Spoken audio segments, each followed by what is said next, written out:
Corona ರೋಗಿಗಳನ್ನು ಆಸ್ಪತ್ರೆಗಳಲ್ಲಿ ಉದ್ದೇಶಪೂರ್ವಕವಾಗಿಯೇ ಸಾಯಿಸಲಾಗುತ್ತಿದೆ ಎನ್ನುವ ಆರೋಪ ಇತ್ತೀಚಿನ ದಿನಗಳಲ್ಲಿ ಕೇಳಿ ಬರ್ತಾ ಇದೆ. ಇದಕ್ಕೆ ಪೂರಕ ಎಂಬಂತೆ ಶಿರಸಿ ಗವರ್ಮೆಂಟ್ ಆಸ್ಪತ್ರೆಯ ಒಂದು ವಿಡಿಯೋ ಸಾಮಾಜಿಕ ಜಾಲತಾಣದಲ್ಲಿ ವೈರಲ್ ಆಗಿದೆ. ಕೊರೋನಾದಿಂದ ಮೃತಪಟ್ಟ ವ್ಯಕ್ತಿಯ ಬಾಡಿಯನ್ನು ಮನೆಯವರು ಪಿಪಿ ಕಿಟ್ ಧರಿಸಿ ಪರಿಶೀಲಿಸಿದಾಗ ವ್ಯಕ್ತಿಯ ತಲೆಯಲ್ಲಿ ರಕ್ತ ಬರುತ್ತಿರುವುದು ಕಂಡುಬಂದಿದೆ. ಕೊರೋನಾದಿಂದ ಮೃತಪಟ್ಟ ವ್ಯಕ್ತಿಯ ತಲೆಯಲ್ಲಿ ರಕ್ತ ಬರಲು ಹೇಗೆ ಸಾಧ್ಯ? ಇದು ಆಸ್ಪತ್ರೆಯ ಬೇಜವಾಬ್ದಾರಿತನದಿಂದ ನಡೆದ ಸಾವು ಎಂದು ಕುಟುಂಬಸ್ಥರು ಆಕ್ರೋಶ ವ್ಯಕ್ತಪಡಿಸಿದ್ದಾರೆ. ಇನ್ನು ಇದಕ್ಕೆ ಆಸ್ಪತ್ರೆಯವರು ಸ್ಪಷ್ಟನೆ ನೀಡಿದ್ದು, ಮನೆಯವರು ಯಾರೂ ಇಲ್ಲದ ಸಂದರ್ಭದಲ್ಲಿ ಕೊರೋನಾ ರೋಗಿ ಆಸ್ಪತ್ರೆಯ ಶೌಚಾಲಯಕ್ಕೆ ತೆರಳಿದ್ದು ಅಲ್ಲೇ ಜಾರಿ ಬಿದ್ದ ಕಾರಣ ತಲೆಗೆ ಪೆಟ್ಟಾಗಿದೆ, ಇದರಿಂದ ಸಾವು ಸಂಭವಿಸಿದೆ ಎಂದು ಸ್ಪಷ್ಟೀಕರಣ ನೀಡಿದ್ದಾರೆ.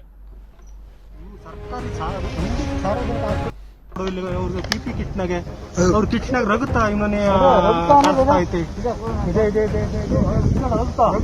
ಕಿಟ್ ಓಪನ್ ಮಾಡು, ಕಿಟ್ ಓಪನ್ ಮಾಡು, ಓಪನ್ ಮಾಡು, ಓಪನ್ ಮಾಡು,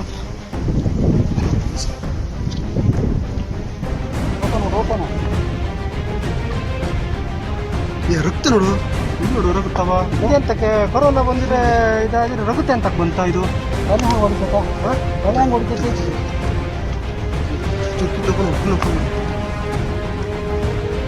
ತಲೆ ಇತ್ತು ಈ ನಮ್ಗೆ ಬ್ಲಡ್ ಬರ್ತಿತ್ತು. ಅದಕ್ಕೆ ಅವ್ರು ಕಿಟ್ ಓಪನ್ ಮಾಡ್ಬಿಟ್ರಿ ಅಂದ್ರಲ್ಲಿ ಕಿಟ್ಟು ತಲೆ ಹೊಡೆದು ನೀವು ಸರ್ಕಾರಿ ತಲೆ ಇತ್ತು ಎಂತಾಗಿರೋದು ನೋಡಿ. ತಲೆ ಹೆಂಗ್ ಹೊಡೆದು ಕೊರೋನಾ ಬಂದು ತಲೆ ಹೆಂಗ್ ಹೊಡೆದು ತಲೆ ಇತ್ತು ಫುಲ್ ಇತ್ತು ಚೂರು ಕಾಣಿಸಲ್ಲ ಗಾಡಿ. ಮತ್ತೆ ಈ ನೋಡಿ ಈ ನಮ್ಗೆ ಬ್ಲಡ್ ಬಸ್ ಇದಾಯ್ತು ನೋಡು.